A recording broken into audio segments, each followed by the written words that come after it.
Good portrait retouching isn't always just removing distractions. Sometimes it's adding things to the image as well.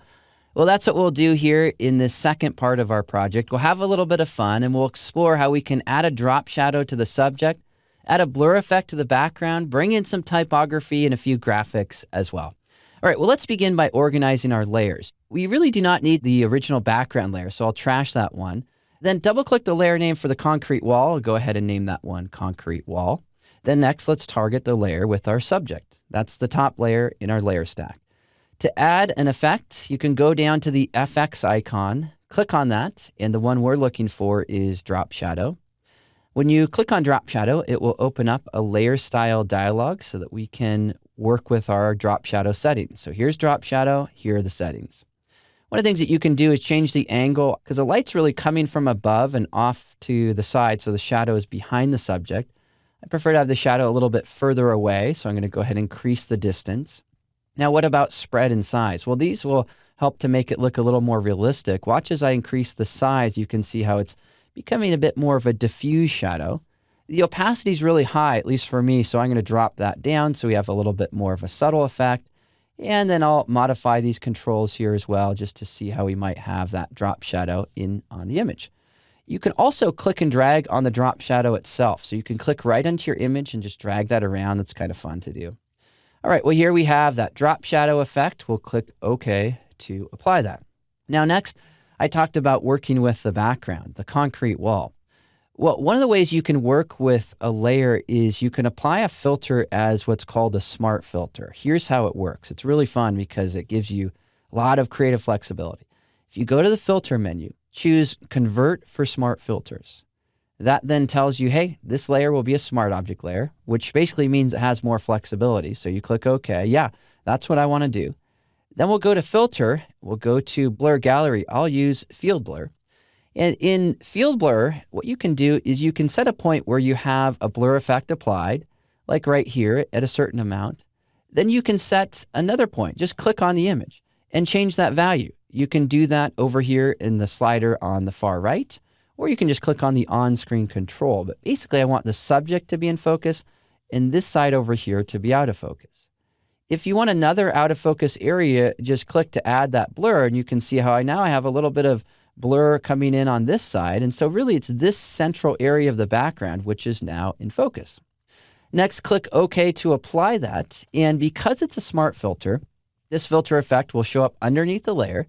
Here we can turn it on and off by clicking on the icon. Or if you want to readjust the effect, just double click the word Blur Gallery and it will reopen that and you can have some more fun with that. Now, if you want to collapse this view, you can click on the icon here, which will just collapse that or bring those back. So either way, it just shows you have extra flexibility. It's non-destructive. You can always change your mind later. Okay, well, we have our two effects in, drop shadow and blur. Next, let's add some type. So here I'll grab my type tool. And with the type tool, I'll go ahead and type out a word. I'm going to type out creativity. And then you can just click outside of that type field and use your move tool to reposition this around. Now, because the subject is removed from the background, you can see the type will show up behind the subject there, which is kind of cool. If you want to change the size of your type, one easy way to do that is with a control we've already seen, which is Free Transform. Take a look.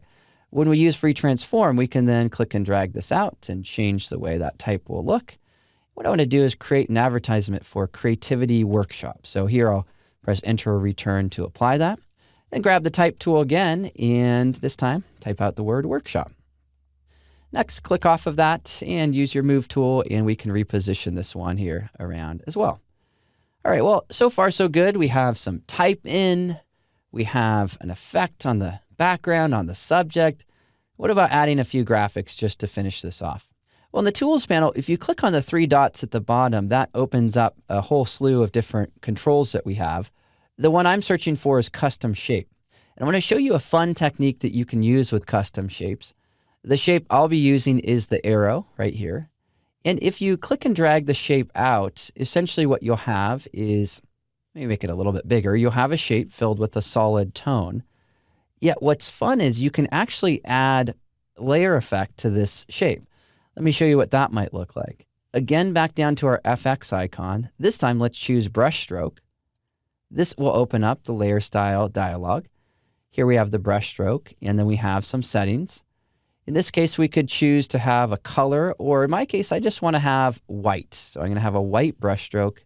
You may be wondering, well, why are you having a white brush stroke with a solid white arrow? Let me show you. Here we'll click OK.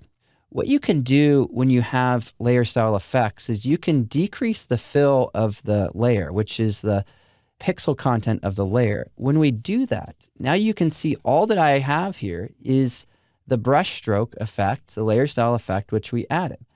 And here what I want to do is I want to bring in a few arrows. So I'm just going to bring in maybe an arrow coming in over here, kind of something like that, having a little fun with it. I'll duplicate that layer and I'll bring in another one, perhaps over here, and then I'll duplicate that and bring in one more and bring it up and over here. So I'm just duplicating the layer that we created and having a little bit of fun with some graphics or whatnot and bringing those in.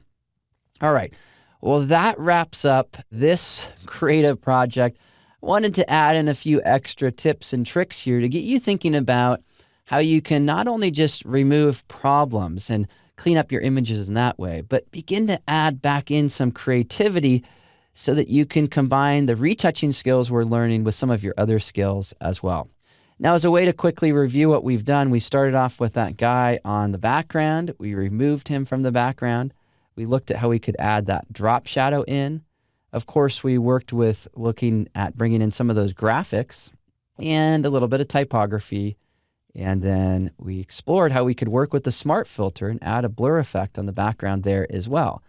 This is one of those projects where it really is the combined effort of everything that we've done, which leads to the final result. And that's really why I wanted to include this one in this chapter, a way to spark some of your own creative inspiration and get you thinking about how you can begin to combine some of these skills into the rest of the things that you do in Photoshop as well.